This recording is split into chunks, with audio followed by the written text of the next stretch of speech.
Hello everyone.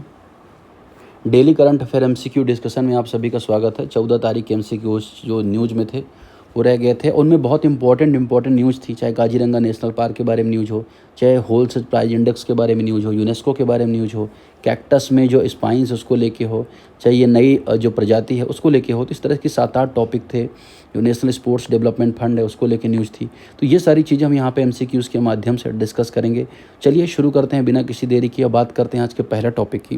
पहला topic किसके बारे में है? पहला टॉपिक है होलसेल प्राइस इंडेक्स के बारे में। देखो, किसी टॉपिक को जानने से पहले ये ज़रूरी हो जाता है कि आखिर ये न्यूज़ में क्यों था। डिटेल तो हम समझेंगे ही। देखो अभी क्या हुआ है, गिव मी अ सेकंड। हाँ, अभी क्या देखा गया कि जो होलसेल प्राइस इंडेक्स है उसमें 3.85% की बढ़ोतरी हुई है, 3.85 प्राइस की, ठीक है ना। कंपेयर अगर किया जाए पिछले मंथ से, ठीक है ना। अब ये जो बढ़ोतरी हुई है ये ख़ास तौर पर फ्यूल की वजह से हुई है।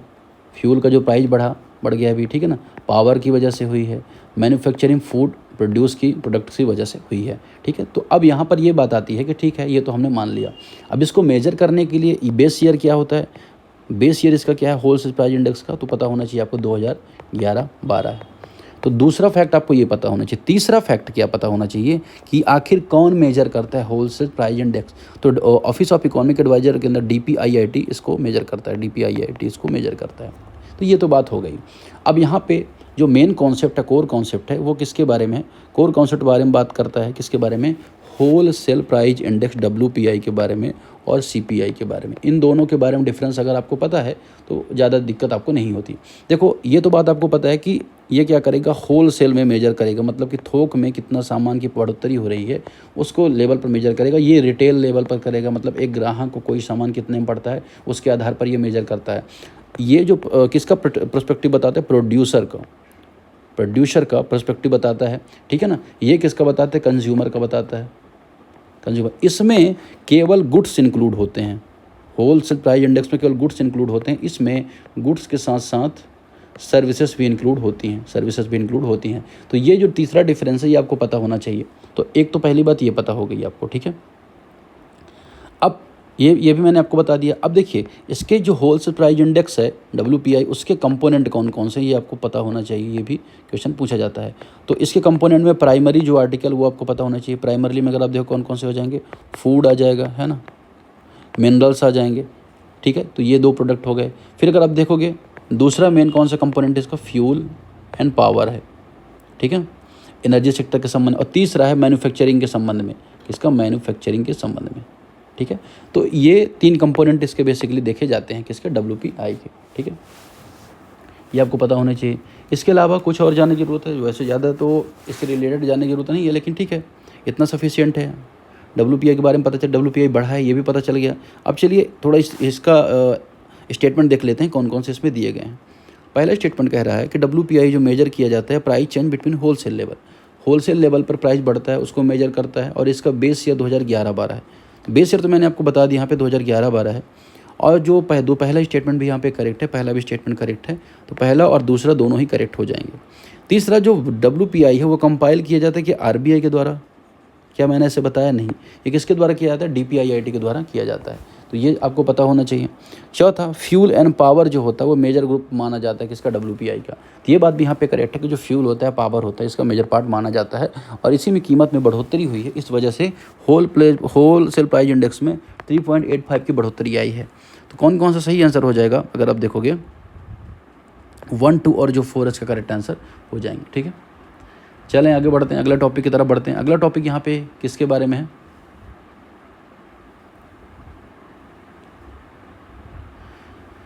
अगला टॉपिक, दूसरा क्वेश्चन काजीरंगा नेशनल पार्क को लेके न्यूज़ में है कि काजीरंगा नेशनल पार्क में कुछ चीज़ें अभी खासतौर पे इलीगल डेवलपमेंट हो रहा था, इस वजह से न्यूज़ में आ गया। कल भी मैंने इसके बारे में डिस्कस किया था। तो आज मैं आपसे पूछूंगा इसका सही आंसर। मैं पहले ऑप्शन बता देता हूँ। काजीरंगा नेशनल पार्क असम में लोकेटेड है। तो आपको क्या कमेंट करना है कि असम में और कौन कौन से नेशनल पार्क लोकेटेड हैं। असम में 7 नेशनल पार्क हैं। सारे के सारे आपको कमेंट करने हैं कौन कौन से है। रायमोला है, नामेरी है ना, काजीरंगा है। इस तरह के जो नेशनल पार्क हैं आपको पता होना चाहिए सारे असम के, क्योंकि असम के इंपॉर्टेंट हो जाते हैं। नॉर्थ ईस्ट का जितने भी वाइल्ड लाइफ नेशनल पार्क है या बायोस्फीयर रिजर्व है, इंपॉर्टेंट हो जाते हैं। दूसरा, काजीरंगा यूनेस्को धरोहर में आता है, ठीक है ना, तो यूनेस्को हेरिटेज साइट में आता है। तो यहाँ पे एक चीज़ और आपको यहाँ पे याद रखनी है कि यूनेस्को के बारे में पता होना चाहिए। भाई यूनेस्को जिसका मुख्यालय कहाँ पे है, पेरिस में है ना। 1945 में इसको इस्टेब्लिश किया गया था। और ये क्या करता है, ऐसी साइट्स को वर्ल्ड हेरिटेज साइट्स का दर्जा देता है जो इम्पोर्टेंट है, कल्चरली इम्पोर्टेंट है, हिस्टोरिकली इम्पोर्टेंट है।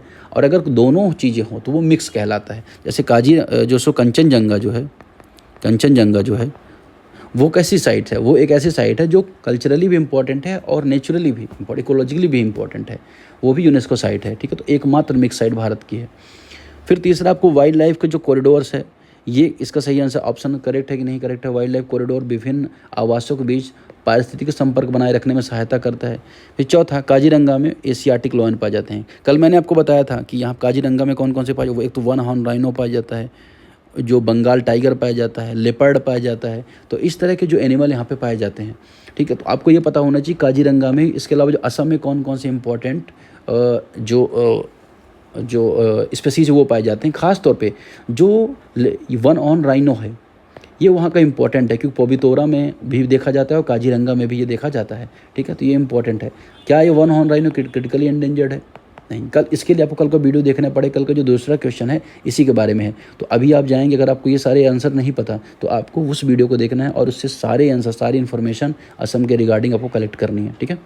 चलिए आगे बढ़ते हैं। अगला टॉपिक इसके बारे में यहाँ पे बताते हैं। अगला टॉपिक यहाँ पे है, यहाँ पे स्टडी क्या फाइंड हुई कि जो कैक्टी है, कैक्टस में पाए जाने वाले कांटे जो स्पाइन्स हैं, मुख्यतः किस एडॉप्टेशन के लिए होते हैं, किस अनुकूलन के लिए होते हैं। तो कैक्टस तो आपने देखा होगा। तो कैक्टस में जो स्पाइन पाए जाते हैं वो किसके संबंध में होते हैं? क्या वो फोटोसिंथेसिस बढ़ाते हैं? क्या वो पॉलिनेटर्स को अट्रैक्ट करते हैं? क्या वो रिड्यूस वाटर लॉस करते हैं ट्रांसपिरेंसर के माध्यम से, जल हानि को कम होने से रोकते हैं? या एब्जॉर्ब करते हैं मॉइस्चर फ्रॉम एयर से मॉइस्चर एब्जॉर्ब करते हैं, ठीक है।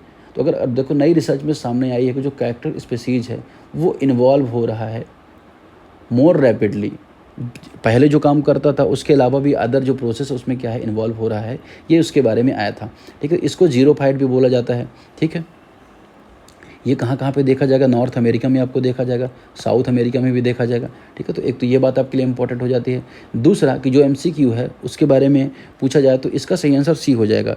देखिए कैक्टस में जो कांटे होते हैं ना, वो क्या करते हैं, वाष्पोत्सर्जन, जैसे मान के चलिए ये पौधा है, अब इसमें कांटे लगे हुए हैं, तो जो इससे जो पानी इसके अंदर है पूरे कैक्टस में, ये जो पानी बाहर निकलने वाला हो रहा, इवेपोरेशन होने वाला होता है, तो कांटे क्या करते हैं, उस पानी को रोक देते हैं, ठीक है। तो कैक्टस में जो कांटे होते हैं इसलिए बहुत इंपॉर्टेंट होते हैं, ठीक है ना।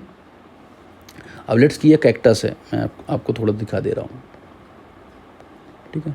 ये कैक्टस है, तो इसमें इस तरह के कांटे निकले होते हैं। इसको क्या कहा जाता है? स्पाइक्स कहा जाता है, स्पाइक्स भी कहा जाता है, ठीक है ना। इसको स्टेम कहा जाता है जो मोटी पट्टी होती है, ठीक है। तो ये बात आपको थोड़ा सा पता होनी चाहिए, ठीक। चलिए तो इसका सही आंसर क्या हो जाएगा? इसका सही आंसर क्या हो जाएगा? सी। तो आपको पता होना चाहिए कैक्टस में स्पाइन्स का क्या रोल होता है। ये तीनों ऑप्शन यहाँ पे ध्यान रखना। प्रकाश संश्लेषण वाला ऑप्शन भी आपको कंफ्यूज कर सकता है, ठीक है। चलिए अगला क्वेश्चन है, द न्यूली डिस्कवर्ड स्पेसीज सेक्रस निट्रू एंड सेक्रस फिंशियू बिलोंग टू विच ग्रुप? तो सेक्रस जो निट्रू है और सेक्रस फिंशियू है किस समूह से संबंधित है, ये आपको बताना है। न्यूज़ में था।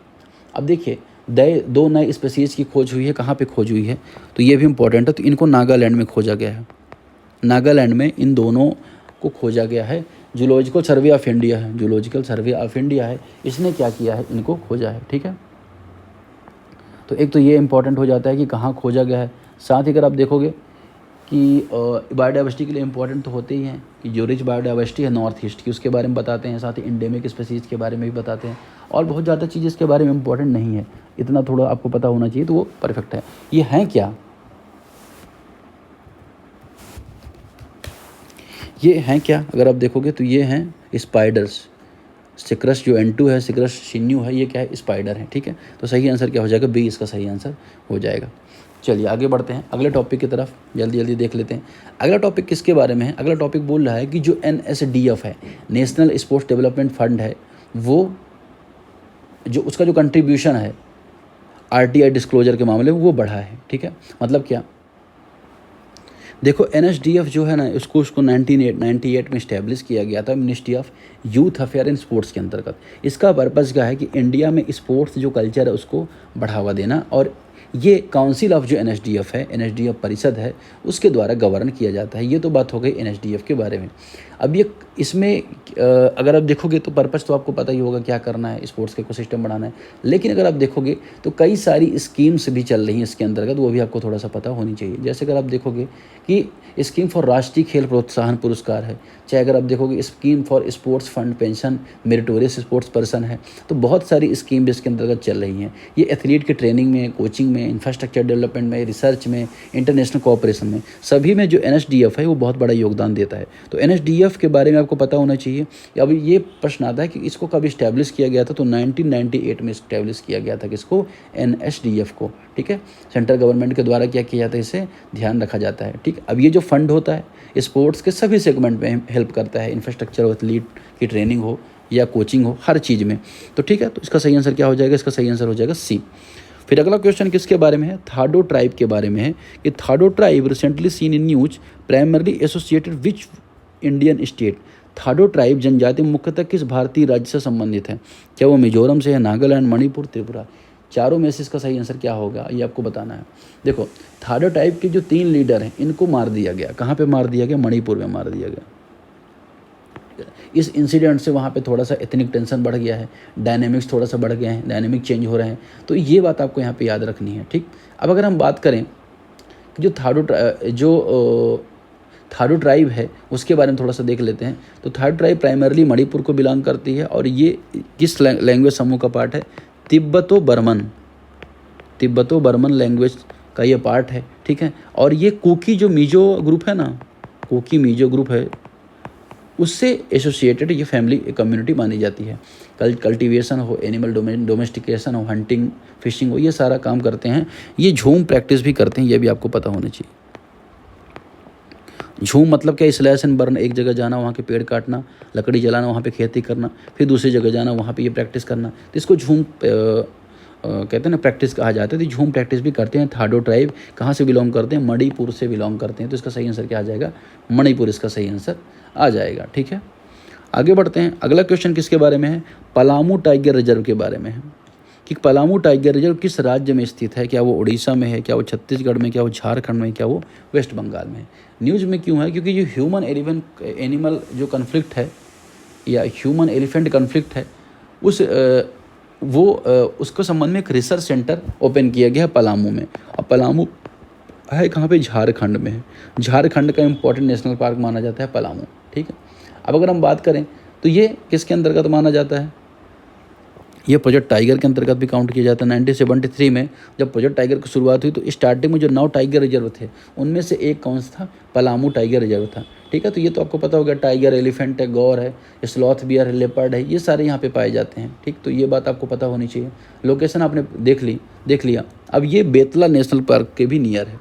ठीक है ना, बेतला नेशनल पार्क के भी नियर है। अगर हम बात करें किसी और कौन कौन से जो इम्पोर्टेंट यहाँ पे साइट्स हैं, ये पता होना चाहिए आपको। बेतला पता है, हजारीबाग वाइल्ड लाइफ सेंचुरी है यहाँ पे, कोडरमा वाइल्ड लाइफ सेंचुरी है यहाँ पे, है ना, Gautam Buddha wild life sanctuary यहाँ पे, है ना। तो इस तरह की पालकेट वाइल्ड लाइफ सेंचुरी करके है यहाँ पे। तो कुछ इस तरह की वाइल्ड लाइफ सेंचुरी आपको यहाँ पे देखने को मिलेंगी। ठीक है, तो पलामू कहाँ पे है ये आपको पता होना चाहिए। तो पलामू कहाँ पे आपको मिलेगा, झारखंड में आपको पलामू नेशनल पार्क देखने को और टाइगर रिजर्व देखने को मिलेगा। ठीक है, तो ये टाइगर रिजर्व है और ये जो बेतला नेशनल पार्क है उससे रिलेटेड है, उससे जुड़ा हुआ है। चलिए, ये बात हो गई किसके बारे में, हमने यहाँ पर देख लिया। जो ये सारे क्वेश्चन थे इसको हमने यहाँ पर समझ लिया। अगला टॉपिक किसके बारे में अगर हम यहाँ पे देखेंगे, अगला जो क्वेश्चन है वो बात कर रहे हैं, consider the following statements regarding popular culture and politics in India. अब ये आर्टिकल आया हुआ था कि तमिलनाडु में क्या हुआ ना, कि तमिलनाडु में विजय थालापति की सरकार बनी, है ना। अब विजय थालापति की सरकार बनी तो ये आर्टिकल आया था कि सिनेमेटाइजेशन ऑफ पॉलिटिक्स। तो सिनेमेटाइजेशन ऑफ पॉलिटिक्स ये कहता है कि भाई भारत में अगर आप देखो तो बिना किसी एक्सपीरियंस के या बिना किसी प्रीवियस नॉलेज के पॉलिटिकल एक्टिविटीज़ के कोई पार्टी बनती है और तुरंत चुनाव जीत जाती है, तो क्या वो भारत की जो डेमोक्रेटिक इंफ्रास्ट्रक्चर है या डेमोक्रेटिक फ्रेमवर्क है उसके लिए बेटर है या नहीं, ये सारी बातों को लेकर आर्टिकल था। अब इसके जो क्वेश्चंस है बहुत जनरल है। और जो दूसरा आर्टिकल किसके बारे में था, एडिटोरियल। 2 एडिटोरियल के भी क्वेश्चन मैं यहाँ पे शामिल कर रहा हूँ। तो अगर आप देखोगे कि अभी नीट का जो पेपर हो गया लीक हो गया, तो नीट पेपर के लीक हुआ तो ये क्वेश्चन पूरा किसके ऊपर उठ रहा है, नेशनल टेस्टिंग एजेंसी के ऊपर उठ रहा है। तो प्रोबेबली क्वेश्चन बन सकते हैं नेशनल टेस्टिंग एजेंसी के संबंध में। तो आपको थोड़ा बहुत तो देखो पता होना चाहिए कि क्या है नेशनल टेस्टिंग एजेंसी, किसके बारे में है, ठीक है। तो हम दोनों क्वेश्चन को भी देख लेते हैं यहाँ पर। तो चलिए अब अगर आप देखेंगे पहला क्वेश्चन क्या है, नीट वाला देख लेते हैं कि NTA was establish to conduct standard entrance exam. NTA को क्यों इस्टेब्लिश किया गया था कि जो स्टैंडर्ड एग्जाम है उसको अच्छे से कंडक्ट कराए, खासतौर पे जो एंट्रेंस टेस्ट है उसके लिए, ठीक है, ये यहाँ पे कहना चाह रहा है। दूसरा, NEET and JEE mains are conducted by the UPSC। भाई UPSC का जो बोर्ड है ना, तो UPSC से रिलेटेड एग्जाम कंडक्ट कराता है, ठीक है। तो ये इनकरेक्ट है। इन दोनों के एग्जाम कौन कंडक्ट कराता है, NTA ही कंडक्ट कराता है। UPSC कंडक्ट कराता है तो इतनी प्रॉब्लम नहीं होती, ठीक है। तीसरा, के Radhakrishnan committee recommended reform the examination administration. देखो जब ये न्यूज़ आई ना, तो उसके बाद जो मिनिस्टर का बयान है, उन्होंने भी कहा कि के राधाकृष्णन कमेटी की जो सिफारिशें हैं उसको हमने लागू कर दिया था। कई सारी सिफारिशें उन्होंने की थी। हालांकि उन्होंने यह भी सिफारिश की थी कि एग्ज़ाम को ऑनलाइन कंडक्ट कराया जाए, लेकिन अभी इसको ये नहीं किया गया था, अभी ऑफलाइन मोड में कंडक्ट कराया जा रहा था। तो इसमें के राधाकृष्णन वाली बात यहाँ पे करेक्ट है। तो ये तीनों स्टेटमेंट इंपॉर्टेंट हो जाते हैं, आप ध्यान रखिएगा, क्या पता इस पर क्वेश्चन बन जाए, है ना। तो इसका सही आंसर क्या हो जाएगा, 1 और 3 इसका सही आंसर हो जाएगा। दूसरा ऑप्शन यहाँ पे इनकरेक्ट हो जाएगा। फिर दूसरा क्वेश्चन है, जो लास्ट क्वेश्चन है, Tamil Nadu has historically witness strong link between cinema and electric politics. ये तो बहुत बेसिक क्वेश्चन है, आप इसे कर लोगे, आपको मैं इसमें आप ज़्यादा आपका टाइम नहीं लूँगा, आसानी से आप कर लोगे। और इसका एक्सप्लेनेशन भी आपको यहाँ पे हिंदी और इंग्लिश दोनों में मिल जाएगा। टेलीग्राम ग्रुप आप इसके लिए ज्वाइन कर लीजिए, ठीक है। जल्दी मैं पुराने करंट अफेयर कवर कर दूँगा जो 1 आध दिन के और रह गए हैं, है ना। टेंशन मत लीजिए, पढ़ाई अच्छे से करते रहिए। Thank you very much.